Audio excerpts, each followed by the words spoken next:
దేవునికి స్తోత్రం. మరి యొక్క సమయంలో మరొకసారి ఈ యొక్క కార్యక్రమం ద్వారా మీ గృహాల్లోనికి ప్రేమతో మమ్మల్ని ఆహ్వానించిన విధానాన్ని బట్టి దేవుని నామమునకే మహిమ కలుగును గాక. ఈ భయంకర దుర్దినాల్లో సంఘ ఆరాధనలు లేక, సహవాసం లేక, ప్రార్థనలు లేక, చక్కని ఆరాధనలు లేక మరి ప్రతి ఒక్కరూ కూడా ఎంతో అపారమైనటువంటి నష్టాన్ని చవిచూస్తున్నట్లుగా మేము భావిస్తూ ఉన్నాం. అదేవిధంగా ఈ చివరి దినాల్లో మరి భయంకరమైనటువంటి పరిస్థితుల మధ్యలో మనము నడుస్తూ ఉన్నాం.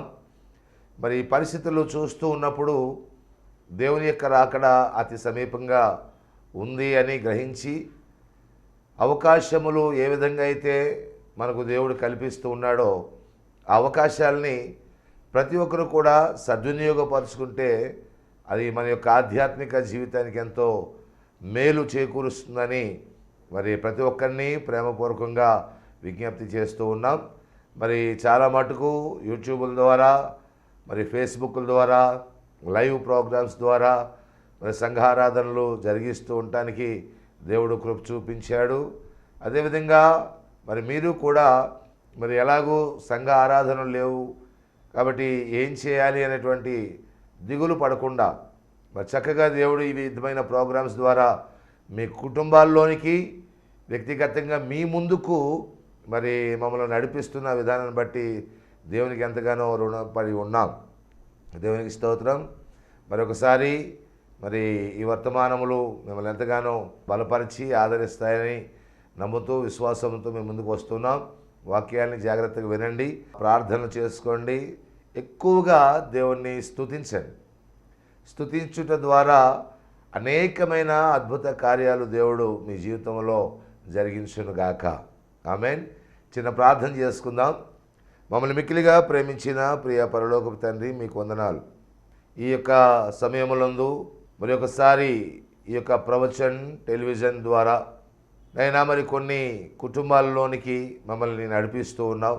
ఈ కార్యక్రమాన్ని ఆగక ముందుకు నడిపిస్తూ ఉన్నావు ప్రభువా. అందును బట్టి మీకు వందనాలు. ఇంతవరకు మా జీవితంలో, నా జీవితంలో నీవు చేసిన అనేకమైన మేలులు బట్టి కృతజ్ఞతాస్తుతులు చెల్లిస్తూ ఉన్నాం.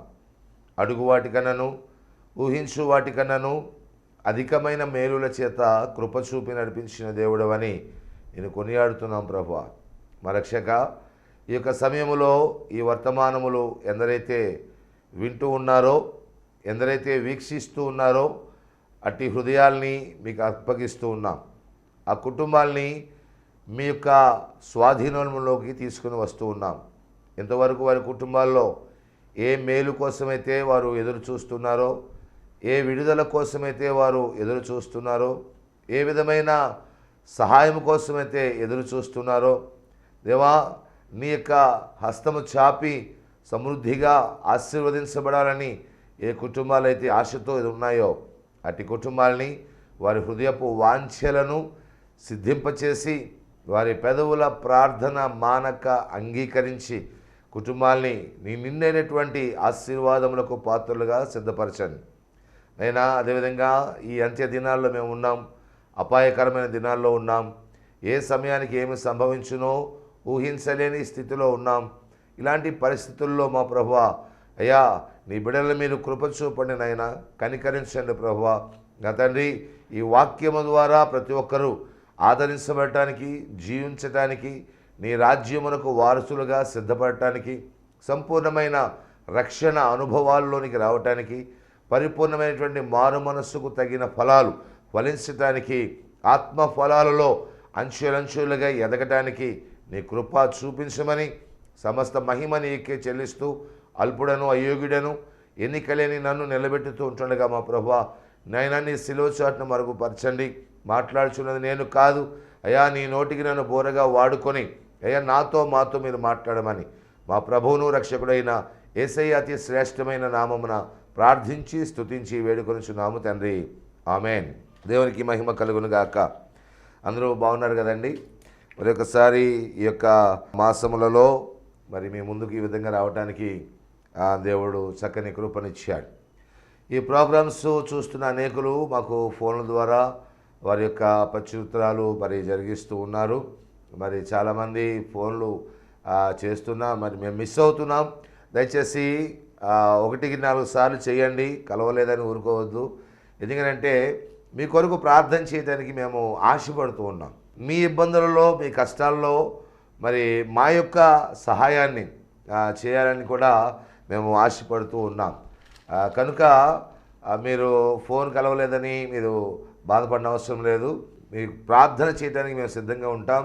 మీ ప్రార్థనల్లో మీరు ఎంతవరకు మేలు పొందుకోగలిగారు అనేది కూడా మీరు మాకు తెలియచేయవలసిందిగా మేము అర్థిస్తూ ఉన్నాం. వాక్యంలోనికి వెళదాం. ఈ భయంకరమైనటువంటి దుర్దినాల్లో ఎక్కడ కూడా ఆరాధనలు, సహవాసాలు జరగట్టున్న లేని పరిస్థితుల్లో ప్రార్థనే కొదువైపోతున్నటువంటి దినాల్లో, వాక్యము కొదువైపోతున్నటువంటి దినాల్లో మనం జీవిస్తున్నాం. ఇవన్నీ కూడా దేవుని యొక్క రాకడ కొరకు మనలను సిద్ధపరుస్తున్నాయి.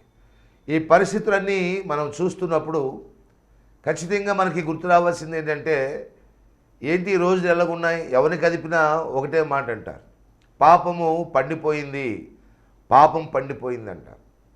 కాబట్టి పాపం పండిపోయింది అన్న విషయం తెలుసు.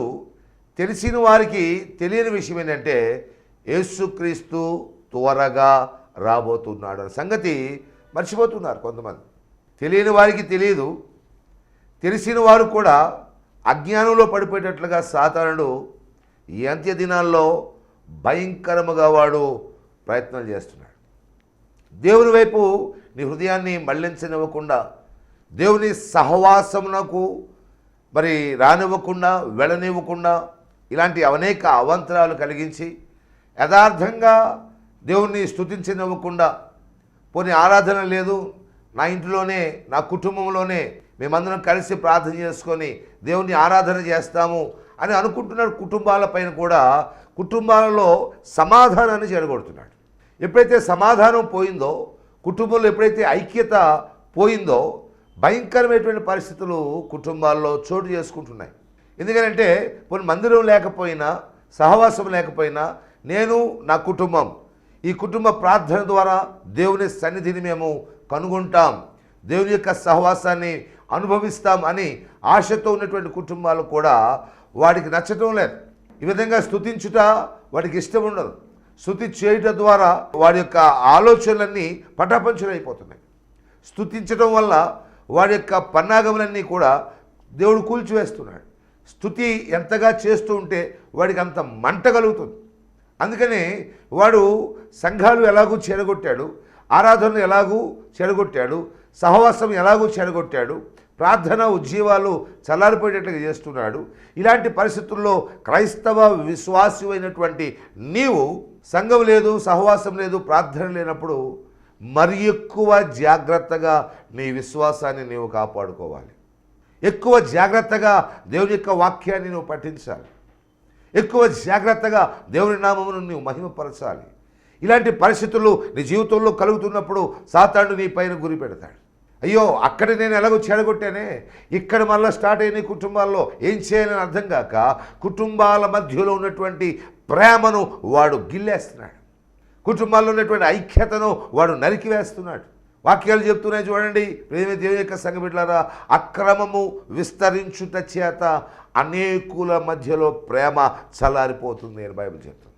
అదేవిధంగా నేటి దినాల్లో ఏ కుటుంబంలో చూసిన అసమాధానం, ఏ కుటుంబంలో చూసిన అశాంతి, ఏ కుటుంబంలో చూసిన అన్నెమ్మది, ఏ కుటుంబంలో చూసిన గొడవలు, తగాదాలు, విపరీతమైనటువంటి విచ్చలవిడితనము, లోబడేటువంటి స్వభావాలు లేవు, మాటలు గౌరవించే స్వభావాలు లేవు, చిన్నపిల్లలకు పెద్దలపైన గౌరవ మర్యాదలు లేవు, పెద్దలకు చిన్నపిల్లల మీద పట్టించుకునేటువంటి పరిస్థితులు లేవు. ఇలాంటి అగమ్య గోచరమైనటువంటి పరిస్థితులు సాతానుడు కలిగిస్తున్నాడు. జాగ్రత్త. మేము ఆరాధనకి వెళ్ళే వాళ్ళం బాగుండేది అనుకుంటున్నావా? ఇప్పటికైనా నీ కుటుంబంలో నీ కుటుంబం అంతా ఐక్యత కలిగి, సమాధానము కలిగి నువ్వు దేవుని స్తుతించగలిగితే, స్తుతించని ఆరంభించినప్పుడు ఎరికో కోట గోడలను కూల్చినటువంటి దేవుడు నీ జీవితంలో ఉన్నటువంటి ప్రతి సమస్యను కూడా కూల్చివేయగల సమర్థుడని నేను సెలవిస్తున్నాను. దేవునికి స్తోత్రం.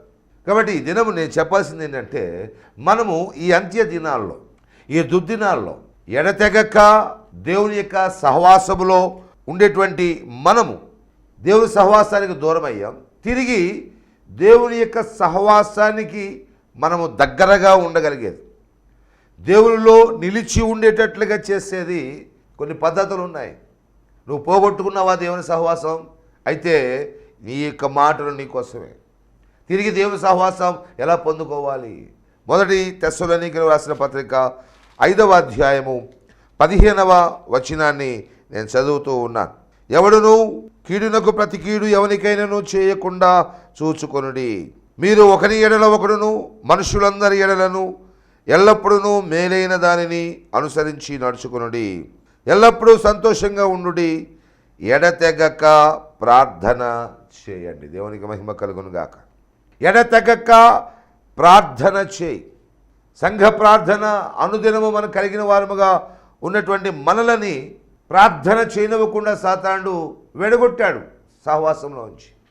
ఇప్పుడు తిరిగి తప్పకుండా మనము వ్యక్తిగత ప్రార్థన, కుటుంబ ప్రార్థన ద్వారా దేవుని యొక్క సన్నిధిని, దేవుని సహవాసాన్ని మనం అనుభవించగలం. ఎప్పుడైతే వ్యక్తిగత ప్రార్థన చేస్తావో, ఎప్పుడైతే నీ కుటుంబ ప్రార్థన చేస్తావో, ఆ సమయంలో దేవుని యొక్క సన్నిధిని నువ్వు అనుభవించడానికి అవకాశాలు ఉన్నాయి. దేవునికి మహిమ కలుగునుగా. అయితే కుటుంబంలో పరిస్థితులన్నింటిని బట్టి, కుటుంబంలో నీకున్నటువంటి కొదువులను బట్టి, కుటుంబంలో నీకున్నటువంటి అసమాధానం బట్టి ఏ విధంగా నువ్వు ప్రార్థన చేయాలి? ఇక్కడ ఒక విషయం మీకు చెప్పాలని ఆశపడుతున్నాను. ప్రార్థన ఎంతసేపు చేసేవన్నది ముఖ్యం కాదు, కానీ ఎలా చేయగలుగుతున్నాను, ఎలా చేస్తున్నావు అన్నదే ముఖ్యమైనటువంటి విషయం. ఇలాంటి అననుకూల పరిస్థితుల్లో నువ్వు ప్రార్థన ఎలా చేస్తున్నావు? మనసు నిండా ఆలోచనలు నింపుకొని, మనసు నిండా ఈ యొక్క పరిస్థితుల ప్రభావాన్ని బట్టి కృంగిపోతూ, మనసు నిండా ఈ యొక్క గొడవలను పెట్టుకొని, అసమాధానాన్ని పెట్టుకొని నువ్వు ప్రార్థన చేస్తున్నావేమో. బైబిల్లో ఒక మాట మనం చూద్దాం. లూకా సువార్త 18వ అధ్యాయము 1వ వచనమునందు ఒక మాట మనం చూస్తున్నట్లయితే, మీరు విసుగక ప్రార్థన చేయాలి. దేవునికి స్తోత్రం. విసుగుపోకూడదు, విసుగక నువ్వు ప్రార్థన చేయాలి. ఇలా అన్నీ బాగా ఉన్నప్పుడు మామూలుగా ప్రార్థనకు వస్తూ ఉంటారు, చేస్తూ ఉంటారు. ఒకవేళ ఆ ప్రార్థన నీకు అలవాటైపోయిన ప్రార్థనగా ఉందేమో, అనగా నీ పై పెదవుల నుంచి వచ్చే ప్రార్థనగా, అలవాటుతో కూడినటువంటి మాటలుగా, చిలక పలుకులులాగా చేసే ప్రార్థనగా మారిందేమో. అలాంటి ప్రార్థన నువ్వు అలవాటు పడితే నీకున్నటువంటి యొక్క అననుకూల పరిస్థితుల్లో నువ్వు ప్రార్థన చేయలేవు. విసుగుదల వస్తుంది. ఏం చేస్తావులే ప్రార్థన, ఇప్పుడు ఏం చేస్తావులే ప్రార్థన, పరిస్థితులు బాగోలేదు, ఇంట్లో సమాధానం లేదు, కాబట్టి నేను వాళ్ళతో మాట్లాడను, వాళ్ళు నాతో మాట్లాడు, ఇప్పుడు ఏం చేస్తాం ప్రార్థన. ఒకవేళ తమాయించుకుని నువ్వు చేసినా నీ హృదయము నీతో సమ్మతిస్తుందా? నీ మనస్సు నీ ప్రార్థనతో ఏకీభవిస్తుందా? విసుగుదల చెందమాకు ప్రియ సహోదరి, ప్రియ సహోదరుడా. ప్రార్థనకు జవాబులు రావటం లేదు, ప్రార్థనకు సమాధానం రావటం లేదు. నేను ఎన్నిసార్లు ప్రార్థన చేశాను, ఎంతగానో ప్రార్థన చేశాను, ఎన్నిసార్లు చేసినా, ఎంతగా చేసినా నా ప్రార్థనకు సమాధానం రాకపోగా నా కుటుంబ పరిస్థితులు, నా యొక్క వ్యక్తిగత జీవితం చూస్తూ ఉంటుండగానే ఇంకా చితికిపోతూ ఉన్నాయి. ప్రార్థన చేస్తూ ఉన్నాను కానీ పరిస్థితులు చేయి దాటిపోతున్నాయి. ప్రార్థన చేస్తూ ఉన్నాను కానీ నాకున్నటువంటి పరిస్థితుల్లో ఏ విధమైన మార్పు రావటం లేదు. ప్రార్థన చేస్తున్నాను కానీ సమాధానం అనేది నా జీవితానికి రావటం లేదు. కానీ ఒకవేళ విసుగుదల చెందుతున్నావేమో, మనం ప్రార్థించే ఆనాటికి జవాబు ఎప్పుడు ఇవ్వాలో నీ దేవునికి బాగా తెలుసు. ప్రియ సహోదరి, నువ్వు కునుంగిపోకు. తగిన సమయం కొరకు ఎదురు చూస్తూ ఓపికతో నువ్వు ప్రార్థన చేయి. నీ ప్రార్థనలో ఓపిక ఉందా? చాలామంది ప్రార్థన చేస్తారు, మామూలుగానే హడావిడిగా వారి పనులన్నీ ఎంతో ఓపికగా చేసుకుంటూ, డ్యూటీలకు వెళ్ళొస్తూ, లేదంటే పనిపాట్లకు వెళ్ళొస్తూ, అలసిపోయినటువంటి శరీరాలతో ఒకవేళ పడుకున్నా వెంటనే గుర్తొస్తుంది, అరే ప్రార్థన చేసుకోలేదు కదా. గబగబలేసి ఏదో 2 మాటలు అలవాటుతో పడాలి. ప్రభా, ఈరోజంతా మాకు సాయం చేసావు, నీకు వందనాలు, నిద్ర వచ్చేస్తుంది, పడుకుంటాను, నీవు నాకు కాపలా ఉండు, తెల్లారి చూసుకుందాం, నీకు వందనాలు, అయిపోయింది కదా. ఇలాంటి ప్రార్థన కాదండి. అది ఓపిక నశించిపోయి చేసేటువంటి ప్రార్థన. నీకు తెలియకుండానే విసుగుదలతో నువ్వు చేస్తున్నావు ప్రార్థన. నీకు తెలియకుండానే అది నీ నోటికి నీ నాలుకకి అలవాటైపోయి వచ్చేటువంటి ప్రార్థన అది.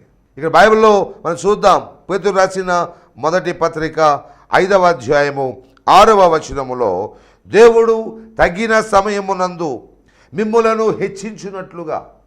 నేనంట తగిన సమయమునందు, దానికి ఒక సమయం ఉంది. ఇంకెప్పుడండి నేను ప్రార్థన ఒక విషయం గురించి ప్రార్థన చేస్తున్నాను, 10 సంవత్సరాలు అయింది, ఇప్పుడు సమాధానం లేదు. ఇంకెప్పుడు చేస్తానండి నేను ఒక విషయం గురించి, ఒక సమస్య గురించి, ఒక విడుదల గురించి, ఒక స్వస్థత గురించి నేను ప్రార్థన చేస్తున్నాను 3 సంవత్సరాలు బట్టి, ఇప్పుడు సమాధానం లేదు. దేవుడు చెప్తున్నాడు కదా, వాక్యం సెలవిస్తుంది, జాగ్రత్తగా విను. తగిన సమయం అనేది ఒకటి ఉంది. నీ ప్రార్థనకి ఎప్పుడు ఇవ్వాలో సమాధానం దేవునికి తెలుసు. నీ ప్రార్థనకి ఎలా ఇవ్వాలో సమాధానం దేవునికి తెలుసు. నువ్వు అనుకోవచ్చు, లేదా నేను అనుకోవచ్చు, మనం అనుకోవచ్చు, ఇంకేం ఇస్తాడు సమాధానం? పరిస్థితులన్నీ కూడా తారుమారైపోయిన తర్వాత ఇంకెప్పుడు ఇస్తాడు సమాధానం?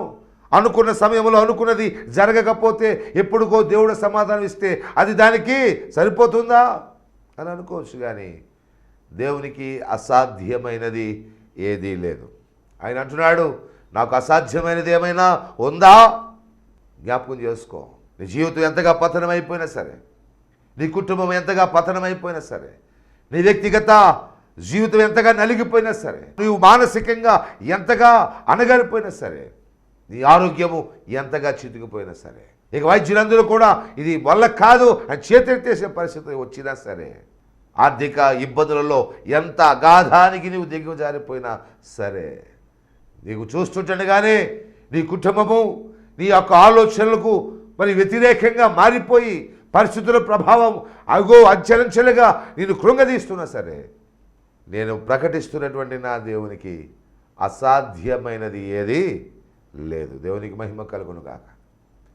మనం సేవిస్తున్నటువంటి దేవుడు జీవము కలిగిన దేవుడు, మనం ఆరాధిస్తున్నటువంటి దేవుడు, మాట్లాడే దేవుడు, మనము పూజిస్తున్నటువంటి దేవుడు, అతి భయంకరమైన అద్భుత కార్యములు చేసే దేవుడు. ఆయన వాక్యం చెప్తుంది, ఆయన మాత్రమే మహాశ్చర్య కార్యములు చేయగల దేవుడు. ఆయన ఆశ్చర్య కార్యాలు చూసి మరింతగా నీవు దేవునిలో ఎదగాలని, ఆయన అద్భుత కార్యాలు చూసి ఊహించనలవి కాని మేలులను నీవు అనుభవించి మరింతగా దేవుని నువ్వు స్తుతించాలనే ఒక సమయం దేవుడు పెట్టాడు. ఇక్కడ బైబిల్లో మనం చూస్తున్నాం, దేవుడు తగిన సమయమునందు మిమ్ములను హెచ్చించినట్లుగా ఆయన బలిష్టమైన చేతి కింద దీన మనస్కులై ఉండండి. దేవునికి మహిమ కలుగునుగా. ఓపికతో ఉండాలా, తగ్గింపుతో ఉండాలా, దేవుడే చూసుకుంటాడులే అనేటువంటి ఒక ఆలోచనతో ఎదురు చూడాలా. ఆయన బలమైనటువంటి హస్తము కింద నీవు ఉన్నావు, ఆయన కాపుదల కింద నీవు ఉన్నావు, ఆయన బలిష్టమైన హస్తము కింద దీన మనస్కుతో ఉండమన్నాడు. అంటే నువ్వు ఎక్కడున్నావో తెలుసా? ఆయన చేతులలో ఉన్నావు. దేవునికి మహిమ కలుగునుగా. ఆయన కనుదృష్టిలో ఉన్నావు, ఆయన ఆలోచనలలో ఉన్నావు, ఆయన ప్రణాళికలో ఉన్నావు. నువ్వు కంగారు పడాల్సిన పని లేదు, భయపడాల్సిన పని అంతకన్నా లేదు. ఈవేళ కాకపోతే రేపు, రేపు కాకపోతే ఎల్లుండి, లేదంటే సంవత్సరం అయినా కానీ దేవుడు నీ ప్రార్థనలను వృధాగా పోనివ్వడు. ఆయన ప్రణాళిక నీ పట్ల ఉంది. ఆయన చిత్తం, ఆయన ఉద్దేశం ఏమైనదో నువ్వు కనిపెట్టాలి. ఓపికతో సహనముతో నువ్వు ప్రార్థన చేయాలి. అబ్రహాముకి దేవుడు ఒక వాగ్దానం ఇచ్చాడు. మీకు తెలుసు, బిడ్డలు లేరు. వాగ్దానం ఇచ్చిన తర్వాత సంవత్సరం చూశారు, 2 సంవత్సరాలు చూశారు, 3 సంవత్సరాలు చూశారు. ఓ పక్క వయస్సు పైబడిపోతాం. చివరాఖరికి వారి శరీరము వారికి సహకరించని స్థితిలో, ఆ స్థితి వరకు కూడా అబ్రహాము శారా గారు ఎలా ఉన్నారు తెలుసా? ఆయన బలమైన చేతి కింద దీన మనస్కులై ఎదురు చూస్తూ ఉన్నారండి. సుమారు 25 సంవత్సరాలు గడిచిపోయిందండి. వారి వయసు అంతా వృద్ధాప్య స్థితి వరకు వచ్చేసిందండి. ఇలాంటి క్లిష్టమైన అసాధ్యమైనటువంటి పరిస్థితులలో దేవుడు వారికి ఇస్తాను అనేటువంటి మాటని సుసాధ్యం చేసి వారిని విశ్వాసులకు తండ్రిగా మార్చేశారు. దేవునికి మహిమ కలుగును గాక. వారి సంతతిని దేవుడు బహుగా ఆశీర్వదించాడండి. ఇవాళ నువ్వు బాధపడుతూ ఉండొచ్చు, నా ప్రార్థనకు సమాధానం రావటం లేదని. ఒక మహా ఉంటే ఓపికతో పట్టుదలతో ఒక సంవత్సరం చేసి ఉండొచ్చు ఒక విషయాన్ని బట్టి. అక్కడితో దాన్ని మర్చిపోయగలదు. అక్కడితో ఆ సమస్యకి అవతలే వదిలిపెట్టేసావు కదా. ఒక మాటను గురించి దేవుడు నీకు ఆజ్ఞాపించాడంటే మర్చిపోవటానికి ఆయన మనలాగా నరుడు కాదు. ఆయన మాట ఇచ్చి నెరవేర్చడానికి సమర్థుడు. మాటను స్థిరపరిచే దేవుడు ఆయన మాటలు పొల్లుపోవు. ఆయన ఇచ్చిన వాగ్దానములు ఆయన జ్ఞాపకం చేసుకునే దేవుడు కాబట్టి నీ జీవితాన్ని బట్టి నువ్వు కృంగిపోవద్దు. జరుగుతున్న పరిస్థితులను బట్టి నువ్వు ఆందోళన చెందొద్దు.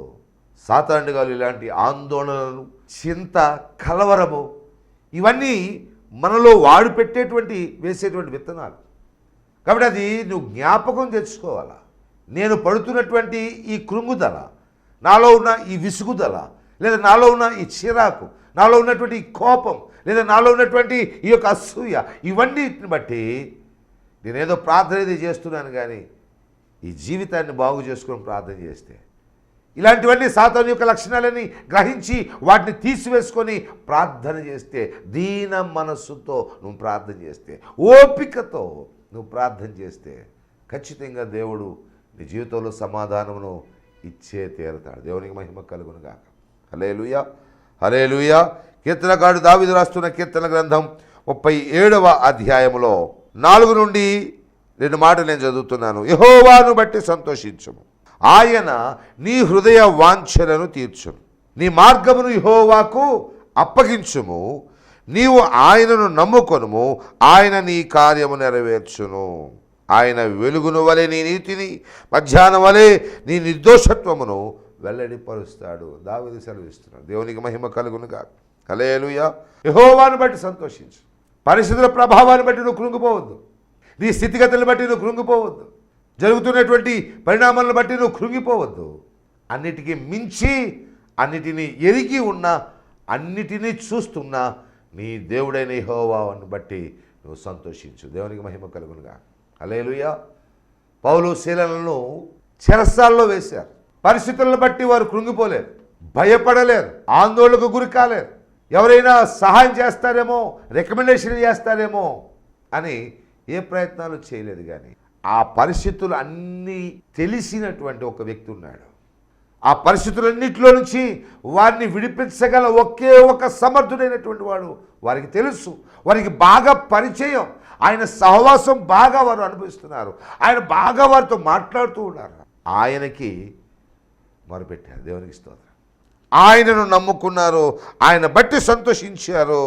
అప్పుడు ఆయన ఏం చేశాడంటే, ఎప్పుడైతే వీళ్ళ మార్గాలన్నీ ఆయనకు అప్పగించారో, వారి హృదయపు వాంఛలను ఎరిగిన దేవుడు అకస్మాత్తుగా వారిని పరిస్థితులలో నుంచి విడుదలపరిచాడు. గొప్ప కార్యం జరిగించి, ఈవేళ నువ్వు చింతకు కారణం ఏంటో, ఈవేళ నీ దుఃఖానికి కారణం ఏంటో, ఈవేళ నీవు కృంగిపోయి ఉంటేనే కారణం ఏంటో, ఎవరితో నువ్వు మాట్లాడకుండా మౌనంగా నీవుగానే ఒక్కదానివే కూర్చొని ఏడుస్తకి గల కారణం ఏంటో, నీ హృదయంలో ఉన్నటువంటి ఉద్దేశము దేవుడు చూస్తూ ఉన్నాడు. ఆయనను బట్టి నువ్వు సంతోషించడం నువ్వు నేర్చుకోవాలి. నీ హృదయ వాంఛ, నీ మార్గం అంతా కూడా ఆయనకు అప్పగించాలి. నీ మార్గం అంటే నువ్వేదో బస్సు ఎక్కి ఎక్కడి నుంచి అక్కడికి వెళ్తున్నావు, ప్రభు ఈ మార్గం అంతా నాకు తోడుగా ఉండను కదా, ఆ మార్గం కాదు అప్పగించేది. చాలామంది ఎలాగ అప్పగిస్తారు, నైనా పలానా చోటకి బయలుదేరుతున్నాను, నేను ఎలాగ ఇంట్లోంచి కాలు బయటకు ఎట్టగానే ఖాళీగా బస్సు రావాలి అంటే దేవుడు నీకన్నా ముందే అక్కడ బస్ స్టాండ్లో ఒక సీట్ ఆపుకొని రావాలి. నేను బస్సు ఎక్కుతున్నాగా డ్రైవర్ చేతులు నువ్వే పట్టుకొని స్టీరింగ్ బస్సు నడుపునైనా అంటే అప్పుడు దాకా డ్రైవర్ చేతులు ఆయన పట్టుకోలేదా? చాలాసార్లు విచిత్రమైన ప్రార్థనలు చేస్తూ ఎలాగానే అక్కడ క్యూలో లేకుండా నేను వెళ్ళి పని సక్రంగా అయిపోయేటట్టు చూడు. ఈ మార్గాలు కాదండి అప్పగించేది. ఇక్కడ మార్గము అంటే నీ ప్రవర్తన. దేవునికి స్తోత్రం. ఇక్కడ మార్గం అంటే నీ క్రియలు, ఇక్కడ మార్గం అంటే నీ ఉద్దేశాలు, ఇక్కడ మార్గం అంటే నీ తలంపులు. ఇవి నీ దేవునికి అప్పగించు. అయ్యా, నిన్ను యథార్థంగా ఆరాధించనివ్వకుండా, నేను స్తుతించనివ్వకుండా, నాకున్నటువంటి ఈ పరిస్థితుల్లో నీకు ప్రార్థన చేయకుండా, ఇదిగోనైనా నాలో కలవరం ఉంది, నాలో ఈ యొక్క చింత ఉంది, నాలో ఈ చిరాకులు ఉన్నాయి, ఈ పరాకులు ఉన్నాయి, వీటిని దీనికి అప్పగిస్తున్నాను. ఇవన్నీ తొలగించి నా మనస్సు నీ వైపే చూడగలిగేటట్టు చేయనైనా నీ మార్గాలు యెహోవాకు అప్పగించు. అప్పుడు ఆయన హృదయంలో ఉన్న వాంఛ, నీ ఇష్టాలు, నీ ఉద్దేశాలు, నీ ప్రణాళికలు ఆయన చిత్తంగా మార్చుకొని నీ జీవితంలో కార్యం జరిగిస్తాడు. కాబట్టి నువ్వు ప్రార్థన ఎలా చేస్తున్నావు నీ పరిస్థితుల్లో ఆలోచించే. వాక్యం చెప్తుంది, విసుకక నువ్వు ప్రార్థన చేయాలి. రెండవ విషయాన్ని ఒక మాట నేను జ్ఞాపకం చేస్తాను. దినవృత్తాంతములు 2వ గ్రంథము 7వ అధ్యాయము 14వ వచనంలో, నా పేరు పెట్టబడిన నా జనులు, దేవుని పేరు మనకు పెట్టబడింది కదా, నా పేరు పెట్టబడిన నా జనులు తమ్మును తాము తగ్గించుకొని ప్రార్థన చేసి నన్ను వెదకి తమ చెడు మార్గములను విడిచిన ఎడల. ఎలా చేయమన్నాడు ప్రార్థన? తమ్మును తాము తగ్గించుకొని, తమ్మును తాము. దేవుని యొక్క పాద సన్నిధిలో మనం ప్రార్థించినప్పుడు మనలో అహంభావం ఉండకూడదు. మనం ప్రార్థన చేసేటప్పుడు డమ్మముతో మనం చేయకూడదు, గర్వముతో చేయకూడదు. తగ్గింపు జీవితం కావాలి. విరిగి నలిగినటువంటి మనస్సు ఉండాలి. జీవితంలో తగ్గింపు లేకపోతే దేవుడిని ప్రార్థనకు సమాధానం ఇవ్వడం. తగ్గించుకుంటున్నాం కదండి, ఏం తగ్గించుకుంటున్నాం? పలానా వ్యక్తి తిట్టాడండి, ఏమనలేదండి, పోనీలేని వదిలేసానండి అని అనొచ్చు. కానీ ఆ వ్యక్తి పైన నీ లోపల ఉన్నటువంటి ఉద్దేశాలు, వారిపైన ఉన్నటువంటి కోపము, నీలో ఉన్నటువంటి మరి పరిస్థితులన్నీ కూడా దేవుడు చూస్తూ ఉన్నాడు. తగ్గింపు అంటే అది కాదు. నిన్ను శత్రువులు ఒకవేళ ఏ విధంగా నీపై దాడి చేసినా ఆ శత్రువుల సైతం నువ్వు ప్రేమించగలిగే మనస్సు తగ్గింపు మనసు. దేవునికి మహిమ కలుగునుగా. ఆ తగ్గింపు స్వభావం కావాలి. దేవుని దృష్టిలో నువ్వు ఏ విషయాల్లో తగ్గించుకుంటున్నావు? సన్నిధిలో తగ్గించుకుంటున్నావా? ప్రార్థనలో తగ్గించుకుంటున్నావా? సువార్తలో తగ్గించుకుంటున్నావా? లేదా నిన్ను నీవే హెచ్చించుకుంటున్నావా? ఆలోచించే.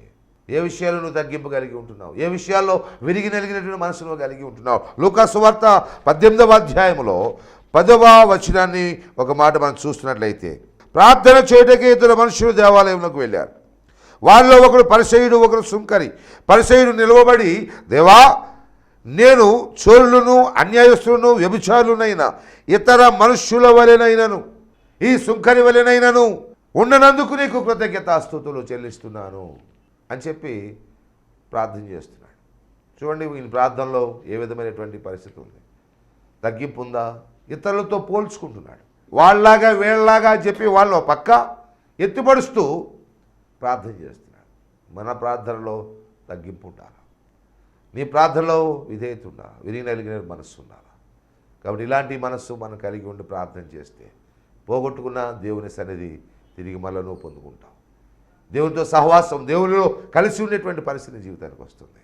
అటు కృప దేవుడు ఈ వాక్యం విన్నటువంటి నీ జీవితానికి అనుగ్రహించి నడిపించునుగాక. ఆమేన్. ప్రార్థన చేసుకుందాం. ప్రియా పరలోకపు తండ్రి, నీకు వందనాలు. ఈ యొక్క వాక్యాన్ని విన్న నీ బిడ్డల జీవితాలు ఏ పరిస్థితుల్లో ఉన్నాయో, ఎలాంటి కృంగుదలతో, ఎలాంటి నిరుత్సాహంతో, నిస్పృహతో, నిష్ఫలులుగా ఉన్నారో కృపతో జ్ఞాపకం చేసుకున్నాయినా నేను వారి హృదయాలు సంపూర్ణంగా నీ వైపు తిప్పబట్టడానికి, అన్ని విషయములలో ఎల్లప్పుడూ కూడా ఆనందముతో, ఉత్సాహంతో ఉండడానికి, ఎల్లవేళలో ఎన్ని పరిస్థితుల్లో కూడా నేను స్తుతించగలిగేటువంటి వ్యక్తులుగా నైనా తగ్గింపు జీవితం కలిగి నీ చేతుల్లో మేము ఉన్నాం, నీ చేతుల కింద మేము ఉన్నాము కనుక అయినా విధేయతతో, ఓర్పుతో, సహనముతో అయ్యా నీవు సమాధానం ఇచ్చే వరకు కూడా మేము ఓపికతో కనిపెట్టుకునే కృప మాకు దయచేయమని, ప్రతి కుటుంబాన్ని దీవించి బలపరచమని యేసు నామమున ప్రార్థిస్తున్నాము తండ్రి. ఆమేన్.